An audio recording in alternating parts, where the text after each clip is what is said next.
세계 정세협으로 다시 찾아뵙겠습니다. 저는 전재현입니다. 전 세계 지정학 정세는 지금 역사적 전환점을 목격하고 있습니다. 시진핑 주석의 지도 아래 중국은 이제 공개적으로 미국을 제1의 전략적 경쟁자로 규정하고 있습니다. 더는 부드러운 외교 제스처도, 더는 의례적인 인사말도 없습니다. 베이징은 붉은 선을 선명히 그어 워싱턴을 지역 안보와 영향력에 대한 직접적 위협으로 못 박았습니다. 그리고 늘 그렇듯 각본을 정해놓고 우리는 흔들리지 않는다를 반복하는 순간부터 표정은 단단해지지만 현실은 더 복잡해집니다. 마치 큰 소리로 말하면 국제정치의 난제가 저절로 정리되는 줄 아는 듯한 태도입니다. 이런 가운데 모스크바 역시 블라디미르 푸틴 대통령의 노련한 손길 아래 백악관과의 대립 수위를 날로 끌어올리고 있습니다. 각종 제재와 우크라이나에서의 이해 충돌이 겹치며 충돌선은 더 날카로워졌습니다. 권력의 저울추는 더 이상 단 하나의 초강대국 손에만 놓여 있지 않습니다. 이제 미국이 주도해온 서방에 맞서기 위해 러시아와 중국 두 지정학의 큰 곰이 새로운 연합축을 만들고 있습니다. 이 악수는 단순한 경제협력이나 군사협력의 차원을 넘어 워싱턴이 70여 년 동안 구축해온 국제질서에 대한 심각한 도전 신호입니다. 서로를 껴안되 계산기를 놓지 않는 포옹, 이해가 맞을 때는 형제이고 이해가 어긋나면 남이 되는 그런 결속입니다. 여러분, 전 세계 정치 지각 변동 속에서 백악관 도널드 트럼프 대통령 시절의 예상 밖 전략이 점차 윤곽을 드러내고 있습니다. 서방의 군사 분석가들을 놀라게 하고 불안하게 만든 전략입니다. 전 세계가 워싱턴과 모스크바의 긴장관계에 시선을 고정하고 있을 때 트럼프 대통령은 푸틴 대통령과 비교적 친밀한 관계를 과시하지는 않되 유지해 왔습니다. 이 점은 미국의 전략 전문가들에게 거센 비판을 불러왔습니다.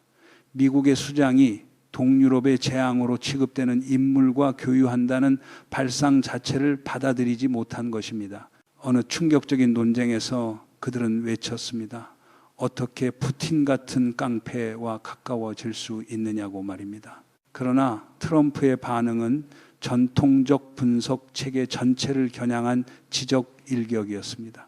그렇다면 당신들은 푸틴 같은 깡패가 시진핑이라는 더 큰 깡패와 화목하게 지내는 걸 원하느냐는 질문이었습니다. 짧고 날카롭고 지정학적이었던 그 답변은 다극 대결 전략과 트럼프식 실용주의의 경계를 분명히 그었습니다. 그에게는 러시아와 중국의 축이 굳어지는 것을 막는 일이 무엇보다 중요했습니다. 국제 정치의 지배 기술에서 분할하여 통치하라만큼 고전적이면서도 효과적인 원칙은 드뭅니다. 역설적으로 이 원칙을 가장 경계해야 할 쪽이 종종 가장 능숙하게 쓰는 쪽이란 사실이 국제정치의 씁쓸한 유머이기도 합니다. 워싱턴 입장에서 러시아와 중국이 어깨를 나란히 하는 상황은 전략적 악몽입니다. 그래서 지금의 최우선 목표는 우크라이나 전장에서 러시아를 완전히 지식이는 것이기보다는 모스크바와 베이징의 결속을 깨뜨리는 데 있습니다. 백악관이 은밀히 던지고 있는 휴전 제안은 겉보기에는 푸틴에게 유리해 보일 수 있습니다. 하지만 이것은 약세가 아니라 유라시아 연합의 전략적 약점을 찌르는 공격입니다. 러시아가 체면을 유지한 채 위험에서 빠져나올 수 있도록 길을 열어주며 워싱턴은 푸틴을 시진핑의 품에서 떼어놓으려는 계산을 하고 있습니다. 그 품은 따뜻해 보일지 몰라도 오래 머무르면 선택지가 줄고 대가가 늘어나는 품이기도 합니다. 특히 우크라이나에서의 전쟁이 명분 없는 소모전으로 길어질수록 출구라는 단어는 점점 사치가 되어갑니다. 침략은 늘 거창한 언어로 시작하지만 끝은 대개 차가운 계산서로 돌아옵니다. 만약 푸틴이 휴전에 동의한다면 군사와 경제에서 중국에 대한 의존은 즉각 낮아질 수 있습니다. 그러면 워싱턴은 그동안 누구도 제대로 해내지 못했던 일을 얻습니다. 서방을 향해 같은 창끝을 겨누던 두 맹수를 갈라놓는 것입니다. 예기치 않지만 정교하게 계산된 또 하나의 결정이 트럼프에 의해 던져졌습니다. 최근 그는 대만 보장법을 공식 서명에 발효시켰습니다. 이것을 형식적 법안으로 착각해서는 안 됩니다. 전략가들은 이 문서가 베이징의 하나의 중국 전략을 정면으로 찌르는 창끝이라고 즉시 경고했습니다. 트럼프가 서명했다는 것은 미국이 대만을 외교적으로만이 아니라 군사적 전선에서도 더 강하게 뒷받침하겠다는 뜻입니다. 요컨대 이번에는 말이 아니라 문서로 못을 박았고 문서는 구호보다 훨씬 오래 살아남습니다. 그것은 미중 경쟁 구조가 새로운 단계로 들어섰다는 의미이기도 합니다. 워싱턴은 대만 카드를 인도 태평양 지역에서 중국을 견제하는 전략적 받침대로 공식화하고 있습니다. 베이징은 겉으로는 조용할 수 있으나 속은 불길처럼 달아올랐을 가능성이 큽니다. 이 움직임은 사실상 선언과도 같기 때문입니다. 대만은 미국의 생존적 전략 영향권이라는 메시지입니다. 그리고 누구든 생존을 말하는 순간 상대는 그 말을 농담으로 받아들이기 어렵습니다. 선전은 반복될수록 무뎌지지만 법은 한 번 새겨지면 쉽게 지워지지 않습니다. 대만 보장법이 백악관의 완전한 신제품이라고 착각해서도 안 됩니다. 실제로 이것은 베이징을 수십 년 동안 괴롭혀온 일련의 법적 문서들을 한층 더 위험한 형태로 업그레이드한 버전입니다. 과거에도 미국은 대만 안심법 같은 문건과 여러 전략 법안을 통해 국무부와 국방부 모두에게 대만을 별도의 방어 실체로 유지할 책임을 부과해 왔습니다. 이번에는 그 약속들을 새로운 법적 형태로 재확인하고 확장하며 트럼프는 애매한 약속을 구체적 보장으로 바꾸어 놓았습니다. 더는 선언이 아닙니다. 초강대국의 공식 명령입니다. 명령이 내려진 뒤에도 강력히 반대한다는 문구를 테이프처럼 되감아 재생하는 것으로 상황이 바뀌지는 않습니다. 이번 법으로 워싱턴은 분명한 신호를 보냅니다. 대만의 자치 상태를 위협하는 어떤 행위도 미국이 보증하는 지역 안보에 대한 직접 도전으로 간주하겠다는 것입니다. 그리고 그 순간 베이징은 선택을 강요받습니다. 대결을 더 격화시키느냐 아니면 전략 전체를 재조정하느냐. 과거 대통령 임기와 함께 흔들리던 단기 법안들과 달리 트럼프가 서명한 대만 보장법은 지속 효력을 갖는 문서로 의무적으로 집행되도록 굳어졌습니다. 이것은 단지 의지 표명이 아니라 정부 기관들이 정책을 계속 구축하고 보고를 갱신하며 개선안을 정기적으로 제출하도록 요구하는 행동 계획입니다. 그 갱신 주기는 매 5년입니다. 이는 트럼프가 임기를 마친 뒤에도 뒤를 잇는 어떤 대통령이 강경하든 유연하든 상관없이 이 법을 따라야 한다는 뜻입니다. 법적 구속력은 이 법을 일회성 도구가 아니라 초임기적 전략 기계로 바꾸어 놓았고 대만을 미국의 장기 대외 정책에서 빼놓을 수 없는 구성 요소로 만들어 버렸습니다. 법이 살아있는 한 대만은 미국이 외면하기 어려운 전략 전장이 됩니다. 대만 보장법의 공식 발효로 대만은 더 이상 폭풍 속에 고립된 섬이 아닙니다. 중국 본토의 군사적 압박 속에서 수년을 버텨온 타이베이에게 이번에는 미국이라는 법적 갑옷이 보다 단단한 형태로 제공된 셈입니다. 더는 공허한 수사나 모호한 약속이 아닙니다. 워싱턴은 대만의 자치보호를 미국의 국가안보 구조 일부로 분명히 규정합니다.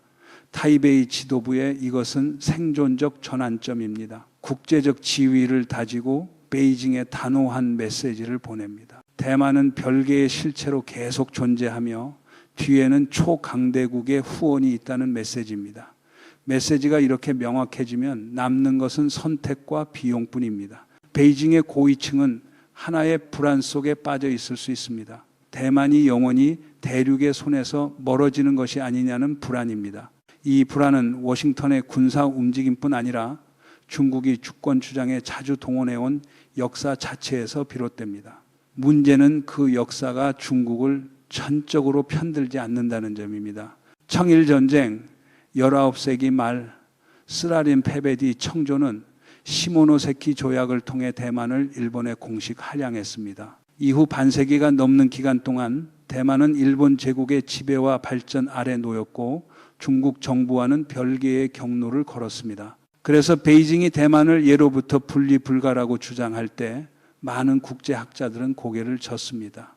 기록은 다른 이야기를 말하기 때문입니다. 중국은 대만을 잃어본 적이 있고 잘못된 선택이 반복된다면 다시 잃을 수도 있다는 것입니다.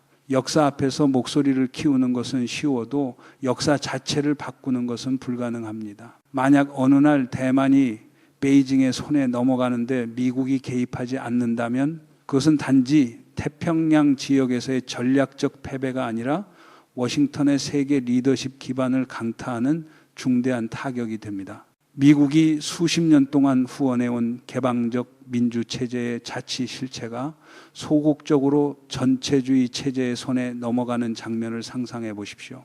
그때는 대만 시민만이 아니라 나토, 오커스, 쿼드의 동맹국들까지도 고통스러운 질문을 던질 것입니다. 어떻게 민주국가를 독재국가에 그렇게 쉽게 넘길 수 있느냐고 말입니다. 더 두려운 것은 신뢰를 한번 잃으면 다른 분쟁 지역들이 연쇄적으로 들끓을 수 있다는 점입니다. 미국의 적수들은 워싱턴이 대만을 지키지 못한다면 다른 누구도 지키지 못할 것이라고 판단할 것입니다. 신뢰는 절약할수록 더 비싸지는 자산입니다. 만약 중국이 대만의 무력 사용을 감행한다면 미국과 일본의 반격은 반드시 미사일만으로 오지 않을 수 있습니다. 그보다 지리 정치적 파괴력이 큰 무기, 외교적 승인이라는 카드가 등장할 수 있습니다. 그 시나리오에서 워싱턴과 도쿄는 타이베이와 공식 외교 관계를 즉시 수립할 수 있습니다. 베이징이 오랫동안 넘지 말라고 했던 붉은 선입니다. 그러나 외교 관계가 성립되는 순간 미국과 일본은 대만을 실질적 동맹으로 보호할 법적 기반을 더 강하게 갖게 됩니다. 더는 애매한 구속도, 더는 모성 전략도 없습니다.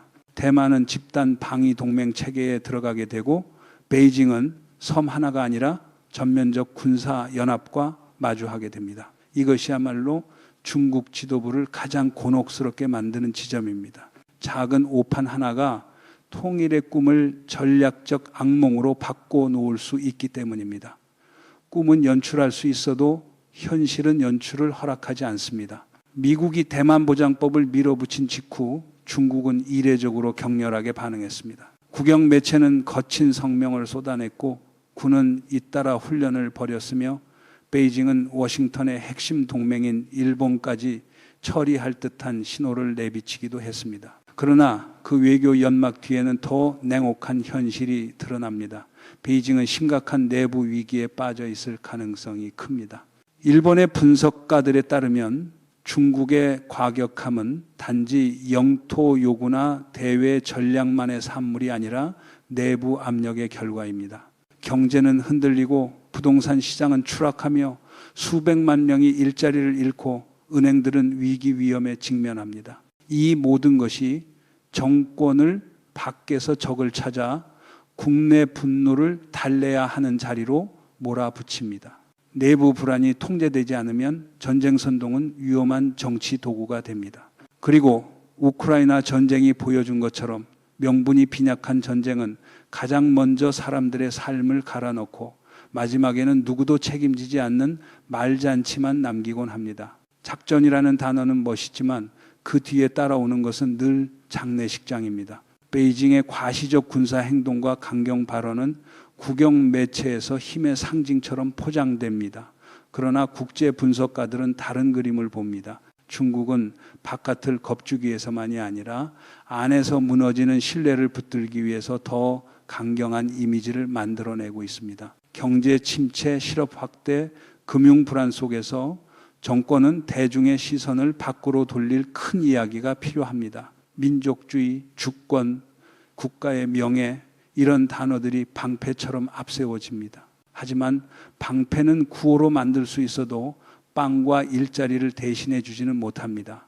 정권이 전쟁을 명분으로 권력을 유지하려 드는 순간 주변 전체가 경계해야 합니다. 우크라이나에서 벌어진 비극이 이미 충분한 경고였음에도 누군가는 여전히 그 비극을 교훈이 아니라 도구로 봅니다. 정치, 외교, 군사 세 축에서 중국은 연쇄적 움직임으로 냉정한 메시지를 던집니다.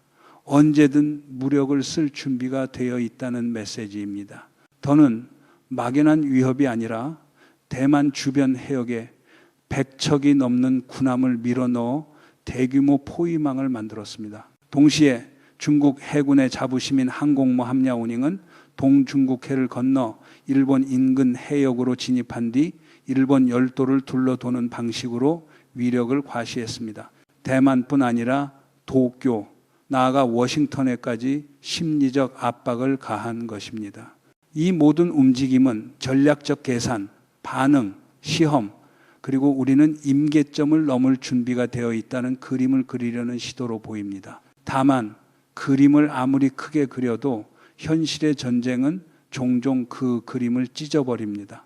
우크라이나가 보여준 현실은 명확합니다. 무력으로 시작된 길은 쉽게 끝나지 않고 끝나더라도 남는 것은 폐허와 피로와 냉소입니다. 지금은 아주 작은 실수 하나가 아시아 태평양에서 연쇄 폭발을 일으킬 수 있는 시기입니다. 중국이 군함과 랴오닝을 흔들며 위협하더라도 냉정한 사실 하나가 있습니다. 중국은 미일 군사 동맹과 정면 충돌에서 확실한 승리를 장담하기 어렵습니다. 병력 규모는 통계에서 우위일 수 있지만 전투질, 합동지휘, 그리고 무기기술 수준에서 아직 열세라는 평가가 나옵니다. 일본은 병력이 아주 많지는 않지만 아시아 최고 수준의 현대적 무기 체계를 갖추고 있습니다.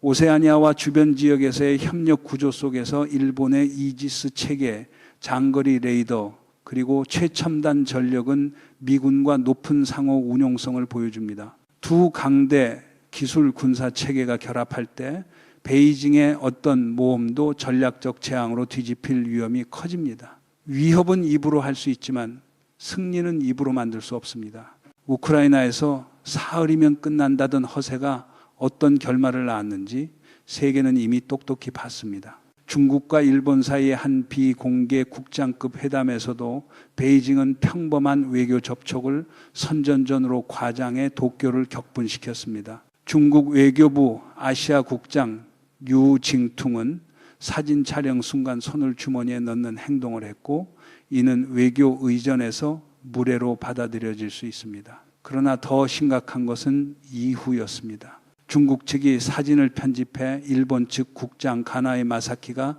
통역을 듣기 위해 몸을 숙인 순간을 골라 퍼뜨리며 일본이 고개를 숙였다는 식으로 주장한 것입니다. 도쿄의 이것은 단순한 무례가 아니라 의도적 사실 왜곡, 체면 공격으로 보였습니다.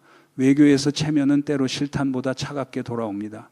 긴장이 고조된 가운데 일본은 큰 소리로 경고하지도 거창한 항해 서한을 보내지도 않았습니다. 대신 일본은 21세기에서 가장 효율적인 반격 중 하나를 조용히 꺼내 들었습니다. 중국의 첨단 기술 공급망을 숨막히게 만드는 방식입니다. 일본의 기술 기업들이 반도체 생산에 필요한 특정 부품과 장비 공급을 조용히 멈추기 시작하면 중국의 생산 라인은 전체적으로 멈춰 설 수 있습니다. 이것이 전략가들이 말하는 조용한 목조르기입니다. 상대는 숨이 막히는데 소리는 나지 않습니다. 중국이 반도체 산업을 따라잡기 위해 수십억 달러를 쏟아 부었더라도 몇 개의 공급 밸브가 잠기면 그 성과는 모래성처럼 무너질 수 있습니다. 워싱턴의 위협보다 베이징이 더 불안해하는 이유가 여기에 있습니다. 기술의 세계에서 자력갱생은 구호만으로 되는 것이 아닙니다. 금지명령도 대대적 기자회견도 과장된 선언도 없습니다. 일본은 그 특유의 절제된 태도로 단 하나의 간단한 행동, 즉 핵심 소재를 조용히 공급하지 않는 방식으로 중국의 숨통을 조입니다. 특히 포토레지스트 같은 핵심 감광 소재는 반도체 제조 공정에서 생명줄입니다. 이것이 없으면 칩은 만들어지지 않습니다. 그리고 많은 공장이 핵심 소재 공급에 크게 의존하는 상황에서 공급이 막히면 중국의 수십억 달러 규모 산업은 짧은 시간 안에 심각한 타격을 받을 수 있습니다. 더 무서운 점은 일본이 굳이 한마디도 하지 않아도 된다는 것입니다. 기업들의 자율결정이라는 형태로 움직이면 외교적 충돌은 작아 보이지만 효과는 큽니다. 관측자들은 이것을 무기 없는 전쟁이라 부릅니다. 미사일 없이도 상대를 마비시키는 전쟁입니다. 반도체 칩은 쌀알보다 작지만 21세기의 쌀과 같습니다. 첨단 경제를 먹여 살립니다. 공급이 조용히 조여오면 중국은 전자기기, 전기차, 인공지능, 빅데이터, 첨단 국방까지 모든 분야에서 압박을 받습니다. 비아디, 샤오미 같은 기업들도 생산망이 끊기면 상징은 순식간에 부담으로 바뀝니다. 전문가들은 더는 돌려 말하지 않습니다. 이런 상황이 지속되면 중국은 전쟁에서 진 것이 아니라 기술 전략에서 목이 졸려 고개를 숙일 수 있다고 말입니다. 그리고 이번에는 사진을 편집할 필요도 없습니다. 현실이 그대로 장면을 만들어버리기 때문입니다. 프랑스 대통령 에마뉘엘 마크롱은 베이징을 방문해 시진핑과 손을 맞잡고 하나의 중국 원칙을 인정한다고 말했습니다. 중국 매체는 이를 외교적 승리로 치켜 세웠습니다. 그러나 이것이 세계판을 바꿀까요? 답은 아니오입니다. 마크롱이 미국과 거리를 두는 듯한 독자 노선을 말할 수는 있어도 프랑스는 나토의 핵심 구성원입니다. 그리고 나토는 국방 지출을 늘리고 전력을 배치하며 러시아에 대한 억지력을 강화하고 간접적으로는 중국까지 의식하는 방향으로 움직이고 있습니다. 말은 부드러울 수 있어도 구조는 부드럽지 않습니다. 외교의 미소는 잠깐이지만 동맹의 문서와 계획은 오래갑니다. 그렇다면 시진핑은 왜 우크라이나 휴전을 말하며 공정하고 구속력 있는 합의 같은 모호한 표현을 고집할까요? 이유는 간단합니다. 베이징은 전쟁이 빨리 끝나길 진심으로 바라지 않을 가능성이 큽니다. 역설처럼 들리지만 전략적으로는 합리적입니다. 유럽이 지치고 미국이 자원을 소모하고 러시아가 고립될수록 중국은 조용히 이익을 얻습니다. 전쟁이 길어질수록 모스크바는 베이징에 더 의존하게 됩니다. 에너지 수출부터 민간 기술까지. 동시에 나토는 분산되어 인도 태평양에 전력을 집중하기 어려워집니다. 중국은 바깥에서 중재자처럼 보이는 말을 하며 모호한 표현을 던지는 것만으로도 유리한 상태를 연장할 수 있습니다. 그래서 발언은 온건해 보여도 행동은 반대 방향으로 흐를 수 있습니다. 말로는 평화를 부르고 계산으로는 전쟁의 지속을 이익으로 환산하는 것입니다. 우크라이나에서 벌어진 비극이 누군가에게는 생존의 절규인데 누군가에게는 손익계산서가 되는 현실, 이것이 국제정치의 가장 잔인한 장면입니다. 국제 무대에서 중국은 평화, 공정한 휴전, 정치적 해법을 반복합니다. 그러나 뒤편에서는 산업 장비, 이중용도 물자, 그리고 특히 반도체 같은 요소를 통해 러시아의 전쟁 지속 능력을 돕고 있다는 비판을 받아왔습니다. 이것은 단순한 추측을 넘어 여러 방향에서 제기된 아로비기도 합니다. 여기서 핵심은 중국이 러시아를 얼마나 좋아하느냐가 아니라 더 큰 목표를 위해 모스크바와 결합해 워싱턴에 맞서는데 초점을 맞추고 있다는 점입니다. 러시아가 어떤 체제인지, 얼마나 고립됐는지는 부차적일 수 있습니다. 중요한 것은 같은 전선에 선다는 것입니다.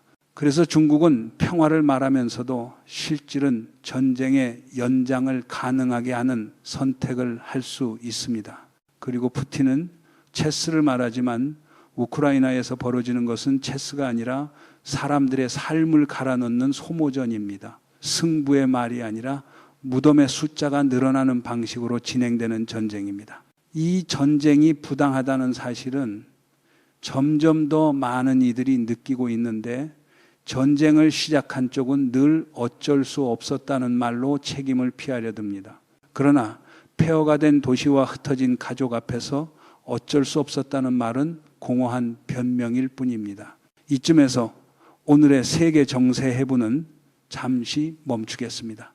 세계 정세 해부는 여러분의 의견과 댓글을 늘 기다립니다.